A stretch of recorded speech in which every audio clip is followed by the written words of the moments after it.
राम राम, जय हिंद। तो ये है पेप्सी का कैन, पीते हैं। चीयर्स। हम भी थोड़ा सा पी लें क्योंकि वीडियोस बहुत बना रहे हैं आजकल। जीरो शुगर है, नुकसान नहीं करेगा। लेकिन तुम लोग ना लग जाना पीने के लिए। हाँ, अब पैसा बहुत है। देखो, यूपीएससी का सिलेबस कहा जाता है, यूपीएससी का सिलेबस अपने आप में बहुत बड़ा समुद्र है। ऐसा लगता है एक बाल्टी पानी रोज हम खींच रहे हैं, लेकिन वो बराबर ही बना है। ठीक है, खैर वो तो तुम लोग जानते हो, और तुम लोग तैयारी कर रहे हो तो पहले तो झुक के भैया प्रणाम है, क्योंकि तैयारी में भी बहुत मेहनत लगती है। ठीक है, हम एक छोटी सी एडवाइस देते हैं जो शायद तुम लोग के काम आ जाएगी, कि एसएससी के सिलेबस को तुम्हें तोड़ना पड़ेगा। तोड़ने का मतलब ये है कि जैसे एक टॉपिक लिख दिया गया, कोई भी टॉपिक, ठीक है, वर्ल्ड हिस्ट्री हो गया, या फिर चाइना के ऊपर हो गया, जापान हो गया, युद्ध के ऊपर, कुछ भी हो सकता है टॉपिक। एक टॉपिक जैसे हो गया, या फिर हम चलो वो छोड़ते हैं, हम करंट के टॉपिक उठा लेते हैं कुछ। ठीक है, एससीओ समिट हो रही है अभी। ठीक है, सबको पता है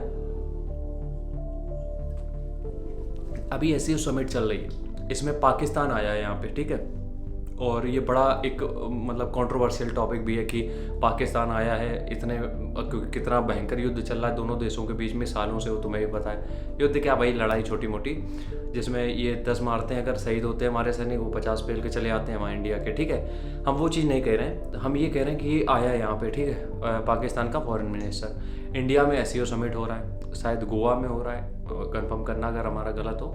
गोवा में शायद हो रही है एससीओ समिट। ठीक है, सब आए हैं, लेकिन जो पाकिस्तान के साथ बातचीत होनी है, या फिर पाकिस्तान के साथ जो टॉक होनी है, वो बहुत इंपॉर्टेंट है। अब यहाँ से तुम्हें सिलेबस को कैसे तोड़ना है वो हम समझाते हैं। ये करंट अफेयर्स का टॉपिक है, पहली बात। ठीक है, अब इसमें तुम्हें ये समझना है कि एससीओ समिट होती क्या है। ये तो यार कांस्टेबल एग्जाम में भी पूछा जाता है, तो तुम्हें फिर भी पता ही होगा, वो चीज़ तो हम हटा ही देते हैं।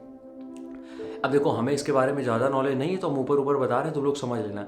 एससीओ समिट होती क्या है, किन किन देशों के बीच होती है, और कहाँ कहाँ पे अभी तक ऑर्गेनाइज हुई है, हर साल कितने सालों में होती है, कितने देशों के फॉरेन मिनिस्टर या विदेश मंत्री काम आते हैं इसमें, और इसमें किस किस मुद्दे पे डिस्कशन होता है। और जो भी मंत्री आए हैं, ध्यान से सुनना, जो भी मंत्री आए हैं, समझ रहे हो, जो भी मंत्री आए हैं यहाँ पे सम्मिलित होने के लिए, इस सभा में शामिल होने के लिए, उनकी बैकग्राउंड हिस्ट्री क्या है, ये भी बहुत ज़रूरी है। क्योंकि अभी रूस और यूक्रेन का युद्ध चल रहा था, रूस के पता नहीं कौन कौन मंत्री के बारे में पूछ लिया था। तो जितने भी मंत्री यहाँ पे आए हैं, उनकी बैकग्राउंड हिस्ट्री क्या है, उसको भी जान लेना, कि उसने कुछ कांड किए हैं क्या, पहले कुछ किया है क्या, उस देश में कुछ अभी अगर तत्काल में हो रहा, वो भी तुम्हें समझना पड़ेगा। अपने जो विदेश मंत्री जयशंकर प्रसाद, उनकी जो ट्रिप्स रही हैं इस समय, वो भी तुम्हें समझनी पड़ेगी, कि अभी तो ये लोग यहाँ आए, लेकिन विदेश मंत्री इसके पहले कहाँ गए थे, जैसे अफ्रीका गए थे अभी। ठीक है, तो तुम्हें ये सारी चीज़ें समझनी पड़ेंगी। कहने का मतलब ये है, एक छोटी सी लाइन होती है, उसका तुम्हें हर तरीके से ब्रेक डाउन करना पड़ता है। एक पेड़ की तुम्हें वो तना दे दिया जाता है, एक पेड़ का तुम्हें वो तना दे दिया जाता है, उसकी डालें, उसकी पत्तियाँ, उसमें जो वो लगती है, सारी तुम्हें खुद तैयार करनी है। अब तुम्हें हर चीज़ रिटर्न में नहीं लिख के आएगी, ये तुम्हें थोड़ा सा सोचना भी पड़ेगा। इसलिए ये तो हमने छोटी सी बात बताई है, ये बहुत बेसिक चीज़ है, लेकिन ये हर टॉपिक में तुम्हें करना पड़ेगा।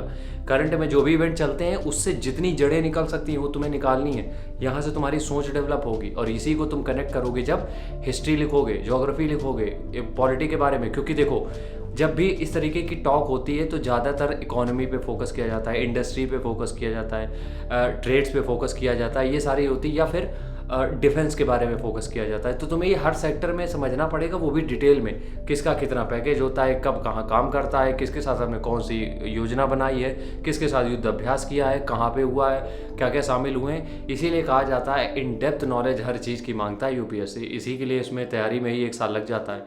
तो इस चीज़ को तुम्हें समझना पड़ेगा, और समझने के लिए सिलेबस को तोड़ना पड़ेगा। राम राम, जय हिंद।